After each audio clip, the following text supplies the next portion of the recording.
¿Cómo? ¿El transhumanismo? Perfecto, yo os lo explico muy brevemente. Y es que el transhumanismo es una ideología que se basa en la creencia y en el deseo de la evolución de la especie humana mediante todo el uso de recursos tecnológicos posibles, es decir, sean ya actuales o todavía por desarrollar. Su principal objetivo es potenciar nuestras propias capacidades, tanto psicológicas como físicas, es decir, aumentar nuestra inteligencia o la propia resistencia de nuestro cuerpo. Esto obviamente lo que va a permitir es que nuestra esperanza de vida se vea enormemente beneficiada. El problema que hay con esto es que mucha gente hoy en día cree que es un tema reciente y algo que surgió hace poco. Y mucha gente se equivoca creyendo eso, puesto que encontramos que en el año 2500 a.C. hay un poema escrito en sumerio llamado Gilgamesh, en el que precisamente se expresa esta ideología. Por lo que hoy vamos a ver cómo esa evolución, esa ideología que hemos tenido desde nuestros propios orígenes, se ve plasmada en la actualidad gracias a estos avances tan increíbles que estamos teniendo en la tecnología, desde clonaciones de corazones hasta nuestra propia perspectiva humanista acerca de qué se está haciendo con tanta tecnología. Vamos a ir con el vídeo. A continuación vamos a empezar con el primer punto, que es la generación de órganos mediante bioimpresoras 3D. El origen de todos nosotros se encuentra en dos células, una de nuestro padre y otra de nuestra madre. Estas células, a su vez, se juntan y se dividen para crear células madre. Las células madres son las encargadas de componer al ser humano por completo. Estas células se pueden ver, por ejemplo, en el corazón, cuya función está destinada a latir y contraerse, mientras que, por ejemplo, las células de los pulmones están destinadas a lo que es la captación de oxígeno para permitirnos nuestra respiración. Los problemas cardiovasculares son la principal causa de muerte en el ser humano. Por ello, en 2006, Shinya Yamanaka, un profesor que recibió el Premio Nobel de Medicina, descubrió que se podían crear células madre a partir de las células adultas. Esto es algo esencial, puesto que nosotros nos sometemos constantemente a daños físicos de los que son capaces de repararse algunos órganos, como son los huesos o la piel, mientras que tenemos otros, como el corazón, que tiene todas sus células especializadas dedicadas a su propia función, para que sea lo más correcta posible, por lo que cuando éste sufre un daño, no es capaz de autorrepararse. Ahí es donde entraría la función de la impresión 3D. El corazón es un órgano muy complejo, por lo que además de necesitar las células madre, también vamos a necesitar lo que sería un andamio para poder soportarlas. En este caso tenemos el denominado matriz extracelular, en el que podemos obtener la estructura del corazón a la vez que sus propiedades mecánicas necesarias, como son la rigidez, la elasticidad y la dureza. Esto se está logrando hoy en día gracias a las bioimpresoras 3D con los denominados biomateriales. Y es que son enormes los avances que hemos estado viendo recientemente en relación a la digitalización y las capacidades que tenemos de manejarnos con las tecnologías. Así que ahora vamos a pasar de lo que es un ámbito relacionado con la estructura física humana con lo que sería la filosofía acerca de toda esa información que hemos ido recabando. El Homo Cyberneticus dará la libertad completa a la especie humana. Esto es defendido por el catedrático José Enrique Campillo, autor también de El universo en un bit, y se plantea que el origen de esta realidad no se encuentra en la materia y la energía, sino en la información codificada, que sugiere que esta información lo que hace es transformarse constantemente, pero que sigue siendo la misma desde su propio origen. Encontramos que tras varios siglos preguntándonos cuál es la relación, si es que la hay, entre ciencia y religión, encontramos que en el origen se debaten puntos que son bastante similares. Por ejemplo, este autor sugiere que todo se remonta al bit from it, todo se halla en el bit y en la información. Mientras que en algunos textos religiosos, como el Apocalipsis de San Juan, se sugiere que el inicio y el principio se encuentra en el verbo, que es la palabra. En base a ello, defiende que toda esa información que había previa al Big Bang ahora se encuentra codificada en las biomoléculas que nos pertenecen a los seres vivos. También relata cómo en la década de 1950 surgió una revolución extraordinaria. En ella se consiguió almacenar información en discos duros y lo que sugiere a partir de ello es que antes de que acabe este milenio seremos capaces de hacer lo mismo, pero copiando la información de nuestro cerebro en otro disco duro. Frente a esta ideología o a esta intención de mantener la raza humana o por lo menos potenciar sus habilidades, surge la gente que se cuestiona si realmente en vez de morir prefieren convertirse en un robot. A su vez también están los que les debaten que eso es porque hasta ahora no han podido. Sin embargo, cuando se les ofrezca la oportunidad, sí que estarían de acuerdo en hacerlo. Por ello surgen dos colectivos principales, los que están a favor y los que están en contra de estos avances, puesto que hay gente que dice que prefiere morir antes que convertirse en un robot. Lo que pasa es que los del otro bando les refutan que si están enfermos, terminales y les ofrecen trasladar su conciencia a un robot superavanzado, seguramente cambiarían de opinión. El tema con el que nos encontramos es que la gente que está en contra tiene cierta razón, puesto que muchos sistemas de inteligencia artificial, por no decir prácticamente todos, se desarrollan en un marco nihilista, que buscan un poder sin propósito. Los principales son Estados Unidos y China, mientras que en China se utiliza para un control estatal, en Estados Unidos se utiliza para el mercado digital egoísta. Sin embargo, nos encontramos que, por lo menos Europa, busca un enfoque humano y ético. El problema con el que se enfrenta Europa actualmente es que bajo su interés ético y humanista en las inteligencias artificiales tienen un reglamento que aún no logra integrar estas dimensiones, por lo que dejan así a su inteligencia artificial con un potencial distópico.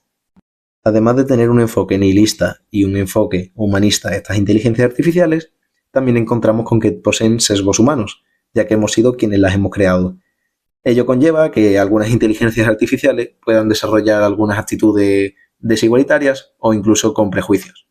En uno de los ejemplos que se pueden mostrar por parte de un autor que hizo pública su experiencia, solicitó a una inteligencia artificial que dibujara 5.000 imágenes en las que se pusieran puestos de trabajo bastante bien posicionados. Entre ellas, la mayoría, una inmensa mayoría, se encontraba con que esos trabajadores eran personas de color blanco, o que muchas veces cuando nosotros le pedimos que dibuje a un médico va a ser de un género masculino, o en caso de que le pidamos que sea un médico femenino, este médico femenino va a ser normalmente de tono de piel clara. A muchos nos puede parecer evidente que sea la inteligencia artificial la que adopta los sesgos de las personas, de los humanos, pero si realmente nos fijamos, podemos percibir que también somos nosotros quienes adoptamos muchos de los sesgos de estas inteligencias artificiales. Y es que las recomendaciones que nos aparecen en Amazon, en Netflix o en otros sitios como pueden ser YouTube, van a ser creadas por inteligencias artificiales que conocen nuestros gustos, nuestros valores, nuestros pensamientos o filtros con los que vemos el mundo. Por lo que realmente nos están induciendo a nosotros tener sus propios sesgos que ellos consideran que son propios de nosotros. Además de los dilemas éticos que nos podemos encontrar acerca de cómo funcionan las inteligencias artificiales en relación a nosotros, también nos encontramos con qué estamos haciendo nosotros por el lado ético. Y es que existe el dilema de los embriones sintéticos, ya que en 2021 el equipo de Jacob Hanna, es un equipo de Israel, logró cultivar por primera vez embriones de ratón externos al útero, creando células nerviosas y tejidos como en el útero. Hanna y otro grupo de Zernica Goetz en 2022 lograron cultivar células madres de ratón al agregarlas y reprogramarlas para que adquirieran ese mismo comportamiento del embrión de ratón con tejidos similares al cardíaco o al tejido nervioso. Lo aterrador de esto es que esta misma capacidad que han tenido para generar los embriones de ratón han sido también capaces de crear modelos sintéticos de humanos sin la necesidad de óvulos ni espermatozoides, que son capaces de crecer hasta 14 días en ese laboratorio. Esto ha sido una herramienta biológica para los científicos, pero a la vez una gran cantidad de preguntas hacia los filósofos, puesto que nos estamos preguntando que realmente qué ética estamos respetando aquí, ya que la generación de personas o de embriones en base a algo sintético es algo que siempre hemos estado rechazando y que incluso se ha llegado a prohibir. Además de la sintetización de embriones, con lo que se pretende un humano más desarrollado o con las características que nosotros queramos, nada más nazca, encontramos también lo que es la eugenesia. Y es que, aunque también sea un tema que se lleva hablando bastante últimamente, también se encuentra con que es algo antiguo. Y es que Platón ya lo mencionaba en el 378 a.C., en su obra La República, en la que hacía referencia directa a la necesidad de la existencia de mecanismos de selección natural en los niños recién nacidos. Esto donde más se ha visto pronunciado a lo largo de la historia ha sido en Hitler, en el caso del siglo XX, la Segunda Guerra Mundial, donde los nazis buscaban la existencia total de la raza aria, una raza en la que las personas pues, físicamente contenían rasgos de cara alargada, una barbilla larga también, una nariz estrecha y recta y tonos claros de pelo, de ojos y de piel. Todo aquel que no perteneciera a este tipo de raza sería considerado impuro. Además de los dilemas éticos que propone la inteligencia artificial, cómo se está desarrollando hoy en día y qué es lo que estamos haciendo los seres humanos con esta tecnología para sintetizar embriones, nos encontramos con la neurotecnología también, que está bastante ligada, y es que un caso bastante reciente es el desarrollo de Elon Musk del Neuralink. Es un implante cerebral que puede controlar nuestro cerebro. Es obvio que hay mucha gente que ignora el hecho de que se nos conozca bastante por cómo nos comportamos en Internet, qué es lo que buscamos, qué series vemos, qué productos compramos por Amazon, etc. Esta gente va a tener un comportamiento escéptico hacia esa sugerencia de que estamos siendo controlados por todo lo que son capaces de manejar esta información. Sin embargo, se asustan cuando son conscientes de que pueden tener un chip dentro de su cerebro que condicione su comportamiento a la hora de, por ejemplo, solucionarle una enfermedad. Es un tema bastante controversial, es cierto, pero se asemeja bastante al tema escéptico que había hacia la vacuna del COVID-19 hace años atrás en esta pandemia que hemos vivido recientemente.